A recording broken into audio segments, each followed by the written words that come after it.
To my YouTube channel Ultra Learning. आज हम लोग एनसीईआरटी की बुक से क्लास 10 की एक्सरसाइज 1.2 जिसका चैप्टर रियल नंबर्स या वास्तविक संख्याएं हैं, वहाँ से कुछ क्वेश्चंस को सॉल्व करेंगे, साथ ही साथ उसके एक्सप्लेनेशंस को भी हम देखेंगे। तो चलिए शुरू करते हैं।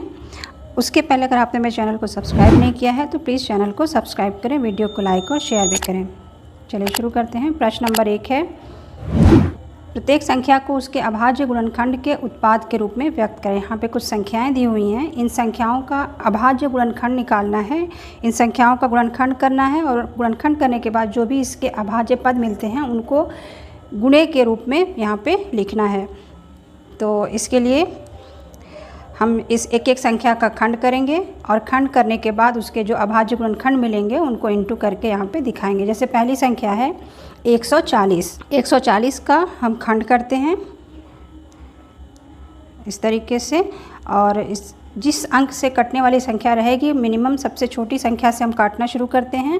अगर वो संख्या 2 से कटेगी तो 2 से काटेंगे, 3 से कटेगी तो 3 से काटेंगे, उसके बाद 5 से काटेंगे। इस तरह से एक सीक्वेंस में हम काटना शुरू करते हैं। तो देखिए ये संख्या एक सम संख्या है, ये 2 से कटेगी और काटने के बाद ये यहाँ पे आएगा 70। 70 फिर एक सम संख्या है, ये फिर 2 से कटेगा और यहाँ पे मिलेगा 35। और 35 जो है अब 5 से कटने वाली संख्या है और ये हो जाती है कट के लास्ट में 7 देगी और लास्ट 7 जो है वो कट जाएगा 7 से और यहाँ 1 देगा। तो इस तरीके से यहाँ जो अभाज्य गुणनखंड मिलते हैं वो हैं 2 × 2 × 5 × 7। वो यहाँ पे मैंने इस तरीके से इसको लिख दिया है। यही है अभाज्य गुणनखंडों का उत्पाद। इसी तरीके से सेकेंड क्वेश्चन है 156। 156 का वैसे ही गुणनखंड करना है। ये भी एक सम संख्या है, पहले इसको 2 से काटेंगे, 2 × 7 = 14, 1 बचा, 2 × 8 = 16, फिर से ये सम संख्या मिली, फिर 2 से कटेगी, 2 × 3 = 6, 2 × 9 = 18। अब जो ये संख्या मिली ये 2 से नहीं कटेगी। अब इस अंकों को जोड़ेंगे, अगर अंकों का सम जो है 3 से कटने वाली संख्या बनेगी तो इसको 3 से काटेंगे, तो 9 और 3 12 होता है। 12 जो है 3 से विभाजित हो जाएगी, तो इस तरीके से ये भी 3 से विभाजित हो सकती है। तो 3 × 1 = 3, 3 × 3 = 9। और अब ये 13 है, 13 केवल 13 से ही कटता है। तो इस तरीके से इसके अभाज्य गुणनखंड मिले 2 × 2 × 3 × 13। तो इसको यहाँ पे ये लिखा है 2 × 2 × 3 × 13। 2 बार आया है, इसको हम 2 के ऊपर स्क्वायर लगा के भी इस तरीके से लिख सकते हैं। थर्ड क्वेश्चन है 3825। यहाँ भी 3825 का खंड करेंगे और यहाँ ये 5 से कटने वाली संख्या है तो पहले इसको हम 5 से ही काटेंगे। 5 × 7 = 35, बचा 3, 5 × 6 = 30, बचा 2, 5 बचे 25। फिर से इसको 5 से काटेंगे, 5 × 1 = 5, 5 बचे 25 और 5 × 3 = 15। अब ये जो संख्या है 5 से नहीं कटेगी, 5 × 1 = 6, 1 3, ये 3 से कटने वाली संख्या है तो यहाँ पे 3 से मैंने काटा, 3 बचे 15, 3 × 1 = 3।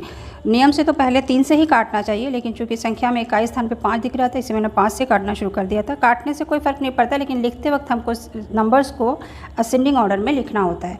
अब ये 5 × 1 = 6 है, ये संख्या भी 3 से कट जाएगी, 3 × 1 = 3, 3 × 7 = 21 और फाइनली ये संख्या 17 से कटेगी, तो इस तरीके से मिलेगा 1। तो यहाँ पे जो अभाज्य गुणनखंड मिला है वो है 2 बार 3, 2 बार 5 और 1 बार 17।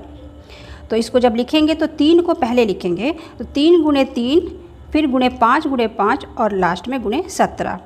यहाँ सॉरी 1 5 छूट गया है, लेकिन यहाँ पे 5 का स्क्वायर है, यहाँ पे ये जो 1 5 यहाँ इंटू और होना चाहिए था, वो गलती हुई है।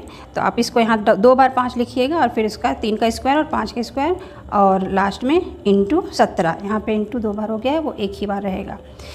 अगला क्वेश्चन है 5005। इसको विभाजित करना है, तो अभाज्य गुणनखंड निकालने के लिए इसको पहले 5 से काटते हैं, फिर जो संख्या आएगी उसको 7 से काटेंगे, उसके बाद जो संख्या आएगी 11 से काटेंगे, उसके बाद 13 से काटेंगे। तो इस तरीके से ये अभाज्य गुणनखंड इसका प्राप्त होगा।